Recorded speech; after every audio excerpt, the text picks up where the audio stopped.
और इस वक्त एक बड़ी खबर आ रही है बलूचिस्तान पर। इस वक्त की बड़ी खबर, बलूचिस्तान में 9 पाकिस्तानी सैनिक मारे गए। बड़ी खबर, बीएलए मजीद ब्रिगेड पर अमेरिकी प्रतिबंध के बाद यह बड़ा हमला है। मानो उन्होंने एक तरीके से जवाब दिया है कि जो अमेरिका ने उनको आतंकियों की सूची में डाल दिया, उसके बाद बीएलए पर यूएस के प्रतिबंधों के बाद यह बड़ा हमला है। पाकिस्तान प्रेम में अमेरिकी राष्ट्रपति डोनाल्ड ट्रंप इतने अंधे हो चुके हैं कि उन्हें सही और गलत का फर्क ही नहीं समझ में आता। वो वही कर रहे हैं जो जनरल मुनीर चाहते हैं या कह रहे हैं। जिस तरह के वो फैसले ले रहे हैं उससे ये लग रहा है कि ट्रंप पाकिस्तान के रिमोट कंट्रोल से चलने लगे हैं। अब ये तो नौबत आ गई है कि ट्रंप पाकिस्तान और आतंकवाद में फर्क कर बैठे हैं, जबकि दोनों एक ही सिक्के के दो पहलू हैं।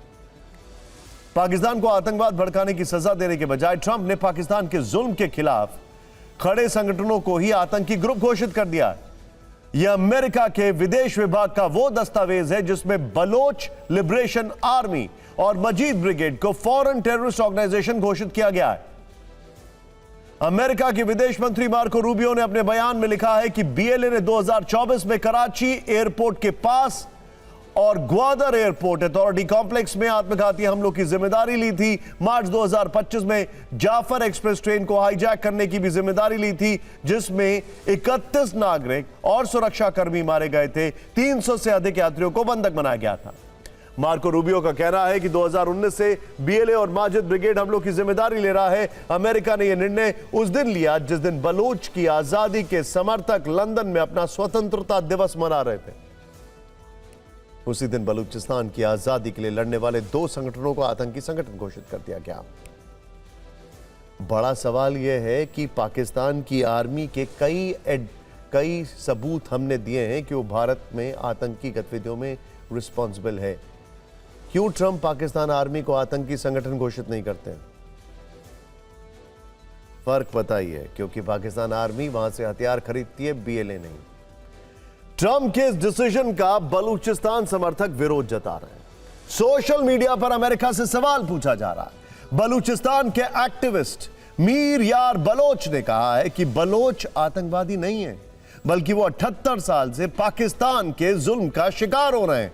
पाकिस्तान ने क्रूर तरीके से बलूचिस्तान पर अपना कब्जा कर रखा है। यही डोनाल्ड ट्रंप का जो होटल है, उसके बाहर बलोच लिबरेशन आर्मी, बल्कि बलूचिस्तान के लोगों को जो यातनाएं दी हैं, उसके ट्रक्स निकले हैं।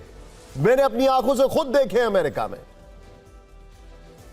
खैर, जो एक्टिविस्ट हैं उनका कहना है ट्रंप से, उन्होंने ट्रंप को यह याद दिलाया कि अमेरिका का most wanted Osama bin Laden Pakistani सेना की सुरक्षा में वर्षों तक एबटाबाद में रहा है।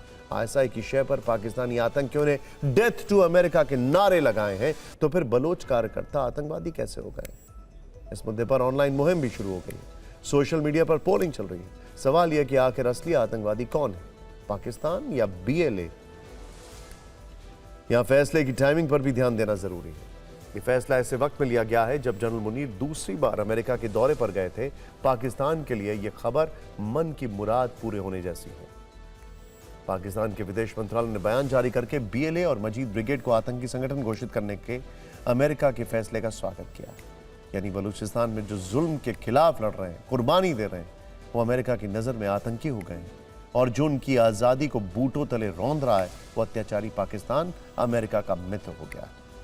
एक तरह से ट्रंप ने अब जनरल मुनीर को बलूचिस्तान में कहर बरपाने की खुली छूट दे दी है। इस निर्णय का असर यह होगा कि बलोच की आजादी की आवाज खुलकर कुचली जाएगी। बलूचिस्तान में आतंकवाद के नाम पर निर्दोष नागरिक मारे जाएंगे। पहले भी बंधक बनाए जा रहे थे, मारे जा रहे थे। बलोच नागरिकों को बदनाम करने की कोशिश होगी। असल में अमेरिका के इस फैसले के पीछे उसका अपना हित छुपा है। अगर डोनाल्ड ट्रंप बलूचिस्तान पर पाकिस्तान की ही रिपोर्ट देख लेते तो शायद उनकी आंखें खुल जाती। बलूचिस्तान मानवाधिकार रिपोर्ट के मुताबिक इस साल जनवरी से जून तक 785 लोग लापता हो गए, जबकि 121 लोगों की हत्या कर दी गई। पाकिस्तान के खिलाफ विरोध प्रदर्शन और अलग अलग मौकों पर 2024 में 332 लोग मारे गए। पाकिस्तान कमीशन ऑफ इंक्वायरी और एनफोर्स्ड डिसअपीयरेंसेस की रिपोर्ट बताती है कि 2011 से 2023 तक बलूचिस्तान में गायब हुए लोगों की संख्या 2752 है। लेकिन लगता है कि यह सब पता होने के बावजूद ट्रंप ने पाकिस्तान को डिस्काउंट दे दिया। हो सकता है इसके पीछे बलूचिस्तान में मौजूद वो रेयर अर्थ मिनरल्स का खजाना हो जो अमेरिका के लिए भविष्य में बड़े काम आने वाला है। बलूच एक्टिविस्ट भी यही आरोप लगा रहे हैं कि मुनीर ने ट्रंप के साथ बलूचिस्तान के खजाने का सौदा किया।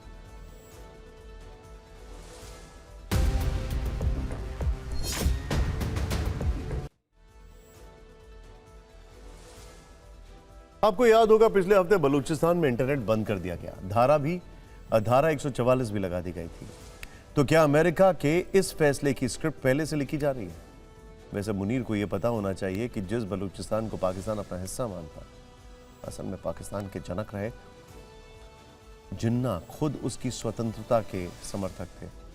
आज उनको यह इतिहास एक बार फिर याद दिला देते। बलूचिस्तान को नया देश बनाने के लिए 4 अगस्त 1947 को दिल्ली में एक बैठक बुलाई गई, जिसमें ब्रिटिश वायसराय लॉर्ड माउंटबेटन के साथ पंडित नेहरू और जिन्ना भी मौजूद थे। उस बैठक में जिन्ना ने ही कलात, खरान, लासबेला और मकरान रियासतों को मिलाकर एक आज़ाद बलूचिस्तान बनाने का सुझाव दिया। 11 अगस्त 1947 को कलात, पाकिस्तान और ब्रिटेन के बीच एक समझौता हुआ। इसमें कलात को एक स्वतंत्र देश के रूप में स्वीकार किया गया, लेकिन दिक्कत यह हो गई कि बाद में खरान, लासबेला और मकरान रियासत पाकिस्तान में शामिल होने को तैयार हो गई और कलात अकेला रह गया। उसी साल अक्टूबर में जिन्ना का भी मन बदल गया और उन्होंने कलात को भी जबरन पाकिस्तान का हिस्सा बना लिया। पाकिस्तान की इसी जबरदस्ती के खिलाफ तब से बलूचिस्तान की आग धधकती है। इसीलिए पाकिस्तान के इस हिस्से में आज भी 11 अगस्त को आज़ादी दिवस के तौर पर मनाया जाता है।